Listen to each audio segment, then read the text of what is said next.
How to do realistic shading.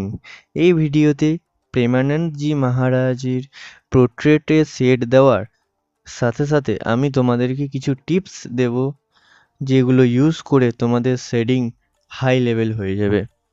চলো বেশি দেরি না করে ভিডিও শুরু করা যাক। আমার নাম তৃষ্ণাঞ্জিত আর আমি পছন্দ করি ছবি আঁকতে। তোমাদেরকে প্রথমে খেয়াল রাখতে হবে আউটলাইন যেন পারফেক্ট হয়। ফ্রি হ্যান্ডের সাথে আউটলাইন করাটা অনেকটাই কঠিন হবে, তাই আমি ইউজ করেছি গ্রিড মেথড, যেটা খুব সহজেই 85% পারফেক্ট আউটলাইন করে দেয়। এরপর মাস্কিং টেপ ইউজ করবে চারিদিকে, যাতে একটা ফ্রেম তৈরি হয়ে যায়। আউটলাইন হয়ে গেলে রবারের করে আউটলাইন মুছে ফেলবে, যেন হালকা দেখা যায় আউটলাইনটা, তাহলে শেডিংয়ে সমস্যা হবে না। আর ব্যাকগ্রাউন্ডে যে গ্রিড লাইন আছে ওইগুলো মুছে ফেলবে, না হলে ব্যাকগ্রাউন্ডে শেড দেওয়ার সময় সমস্যা হবে। Tip number 1, shading. Reference photo ভালোভাবে অবজার্ভ করে দেখবে কোথায় লাইট শেড আছে, কোথায় ডার্ক শেড আছে। সেভাবে লাইট টু ডার্ক শেড দেবে, হাইলাইটেড পার্ট বাদ রেখে দেবে। নিডেড ইরেজার বা যে কোনো ইরেজার ইউজ করতে পারো হাইলাইট দেওয়ার জন্য। দেখো যেমন আমি শেড দিচ্ছি লাইট টু ডার্ক, সেভাবে তোমরা শেড দেবে। টিপ number 2, blending. Realistic portrait draw করার জন্য সবথেকে গুরুত্বপূর্ণ মাস্ট ইম্পর্টেন্ট হচ্ছে ব্লেন্ডিং। ভালোভাবে ব্লেন্ড না করলে রিয়েলিস্টিক পোর্ট্রেট তুলনামূলক ড্র করতে পারবে না।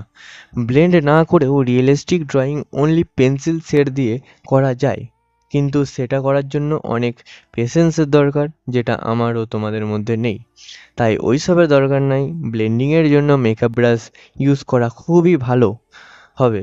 তোমরা চাইলে ভালো মেকআপ ব্রাশ কিনে নিতে পারো, আবার চাইলে কারোর চুরিও করতে পারো। সরি, মজা করছিলাম একটু। টিপ নাম্বার 3, ডিটেলিং। ডিটেলিং যদি না করা হয় কোনো ছবিতে, তাহলে সেটা একদমই রিয়েলিস্টিক লাগে না। এমনি যদি শেড দিয়ে ছেড়ে দাও তাহলে অনেকটা ফ্ল্যাট হয়ে যাবে ছবিটা, রিয়েলিজম ভাবটা আসবে না। তাই ডিটেলিং প্রত্যেকটা ছবিতেই করতে হবে। ডিটেলিং মানে এই নয় যে ইরেজার বা হোয়াইট জেল পেন দেওয়া, সেখানে শুধু খালি একটা স্পট করে দেওয়া।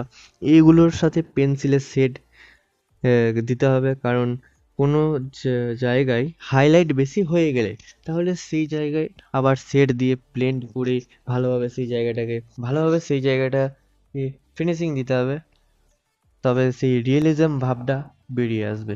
ডিটেলিং নিয়মিতভাবে পুরো পোর্ট্রেটে, পুরো যে ড্রয়িংটা করছো সেখানে পুরোটা পেন্সিল দিয়ে শেড চাপানোর পরে শেষে ডিটেলিং করা হয়, কিন্তু আমি আগেই ডিটেলিং করে দিই, কারণ ভালোভাবে ছবিটা যেরকম আছে সেম টু সেম না এলে আমার একদম ছবিটা ড্র করতেই পছন্দ লাগে না। লাস্ট টিপ নাম্বার 4, পেশেন্স, ধৈর্য। আমি জানি আমার মতো তোমাদেরও ধৈর্য নাই। প্রথম দিকে কারোরই ধৈর্য থাকে না, আমারও ছিল না, এখনও ধৈর্য নেই।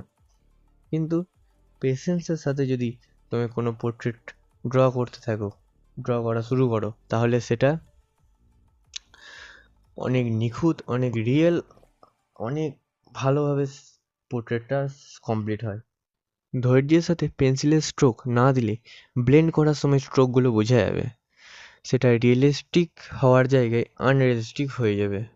তাই পেশেন্স খুবই দরকার। ধৈর্যের সাথে পোর্ট্রেট ড্র না করলে বা যে কোনো কাজ না করলে কোনো কাজই ভালোভাবে সম্পূর্ণ হয় না। তাই পেশেন্স খুবই মাস্ট, পেশেন্স দরকার। এগুলোই ছিল কিছু টিপস, যেগুলো ইউজ করে রিয়েলিস্টিক ড্রয়িং করা যাবে, কিন্তু প্র্যাকটিস না করলে কোনো কাজই সম্ভব নয়। তো আগে তোমরা ভালোভাবে শেডিং, ব্লেন্ডিংয়ের এসবে প্র্যাকটিস করবে। যে কোনো ছবি বার করে নিজে থেকেই প্র্যাকটিস না করলে কোনো কিছুই সম্ভব নয়। আমার মিনিমাম 15-16টা ছবি আঁকার পরে তবে এখন ঠিকঠাকভাবে পোর্ট্রেট ড্র করতে পারছি, অনেকটা রিয়েলিস্টিক পাচ্ছি। তো প্র্যাকটিস মাস্ট ইম্পর্টেন্ট। আর একটা বোনাস টিপস দিচ্ছি আমি তোমাদেরকে, কারোর ফেস ড্র করার সময় এটা খেয়াল রাখবে চোখ পারফেক্টভাবে ড্র করার। কারণ কেউ যদি প্রথম ছবিটাকে দেখে তাহলে তার নজর প্রথমে চোখের দিকে যাবে, সেই হিসাবে মুখটা ভালোভাবে দেখবে ওরা। তাই চোখকে পারফেক্ট করবে, যেমন আমি যেই ছবিটা ড্র করছি সেটাতে চোখ বন্ধ। আজকের জন্য এতটাই।